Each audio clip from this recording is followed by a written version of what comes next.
کیا آپ کو پتا ہے کہ رمضان کا چاند دیکھتے ہی ایک فرشتہ آواز لگاتا ہے؟ جیسے ہی رمضان کا چاند نکلتا ہے ایک فرشتہ پکار کر کہتا ہے، اے نیکی کے طالب آگے بڑھ اور اے برائی کے چاہنے والے رک جا۔ رمضان کا چاند کسی عام دن کا اعلان نہیں کرتا، یہ رحمت، مغفرت اور جہنم سے آزادی کے موسم کا آغاز ہے۔ رسول اللہ نے فرمایا، جب رمضان کی پہلی رات آتی ہے تو شیطانوں کو قید کر دیا جاتا ہے، جہنم کے دروازے بند کر دیے جاتے ہیں اور جنت کے دروازے کھول دیے جاتے ہیں۔ سوچو، جس شیطان نے سال بھر بہکایا وہ اب بیڑیوں میں جکڑا جائے گا، تو پھر یہ دل گناہوں کی طرف کیوں بھاگے گا؟ شاید اس لیے کہ اب شیطان نہیں بلکہ ہمارا نفس ہمیں آزمائے گا۔ اب ہم پر ہے اس چاند کو صرف دیکھ کر خوش ہونا ہے یا اسے اپنی زندگی بدلنے کا موقع بنانا ہے، کیونکہ یہ چاند ہر کسی کے لیے اگلی بار اگنے کی گارنٹی نہیں دیتا۔ یا اللہ ہمیں بھی توبہ کی توفیق۔ اور دیکھنا رمضان کے آتے ہی کتنا کچھ بدل جائے گا۔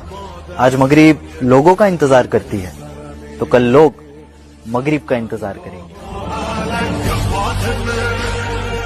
رمضان آ رہا ہے، تیاری کرو۔ جیسے حج پر جانے سے پہلے معافیاں مانگتے ہو، رمضان سے پہلے بھی ایک دوسرے سے معافی مانگو، ایک دوسرے کو معاف کرو، ایک دوسرے کو درگزر کرو، خود جا کے معافی مانگ لو، اللہ آپ کا مقام اونچا کر دے گا، مرتبہ اونچا۔ سارا رمضان میرے نبی نے گرمی کا گزارا، 9 رمضان سارے گرمی کے روزے، اور میرے نبی کی سحری ہوتی تھی 2 کھجور اور 1 گلاس پانی پر روزہ رکھتے تھے۔ عام طور پر کبھی کبھی کھانے کو بھی مل جاتا تھا، لیکن 2-3 کھجوریں اور 1 گلاس پانی، اس پر میرے نبی نے 9 رمضان گزارے، اعتکاف کر کے دکھایا، پورا مہینہ 20 دن 10 دن، پھر ساری زندگی 10 دن کا اعتکاف فرمایا۔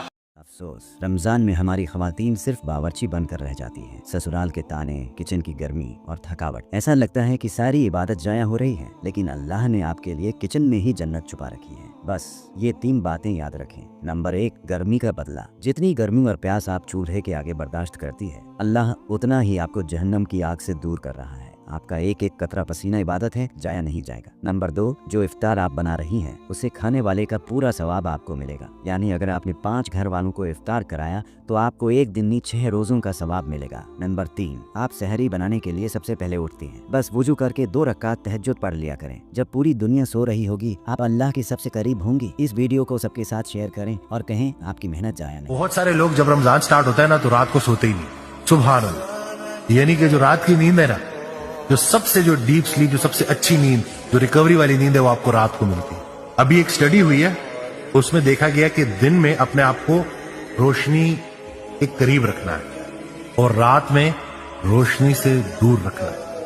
یہ پیٹرن تھا جو اللہ نے سیٹ کیا تھا۔ اس کا نتیجہ کیا نکلتا ہے کہ آپ لوگ ساری رات جاگتے رہتے ہیں اور سارا دن سوتے رہتے ہیں۔ میں ایسے لوگوں کو جانتا ہوں جو ماشاءاللہ سے بالکل ظہر کے اینڈ پہ اٹھتے ہیں تاکہ پورا دن جو انہوں نے اتنا اچھا روزہ رکھا تھا نا اس کو بھرپور طریقے سے ادا کر سکتے۔ آپ لوگوں کے بھی ارد گرد ہوں گے ایسے لوگ۔ تو خدارہ اسلام یہ نہیں ہے، ہم نے 5 وقت نماز کو اور یہ اٹھنے بیٹھنے کو۔ رمضان آ رہا ہے، تیاری کرو۔ جیسے حج پر جانے سے پہلے معافیاں مانگتے ہو، رمضان سے پہلے بھی ایک دوسرے سے معافی مانگو، ایک دوسرے کو معاف کرو، ایک دوسرے کو درگزر کرو، خود جا کے معافی مانگ لو، اللہ آپ کا مقام اونچا کر دے گا، مرتبہ اونچا۔ رمضان سے ایک دن پہلے یعنی آخری شعبان والے دن جو شخص ظہر کی نماز کے بعد اس وظیفے کو پڑھ لے تو حضرت سعید بن مسیب فرماتے ہیں کہ وہ بندہ اگر پہاڑ کے برابر دولت بھی مانگ لے گا تو اللہ تبارک و تعالی دولت عطا فرمائے گا، اس کے لیے 70 دروازے رزق کے کھول دیے جائیں گے۔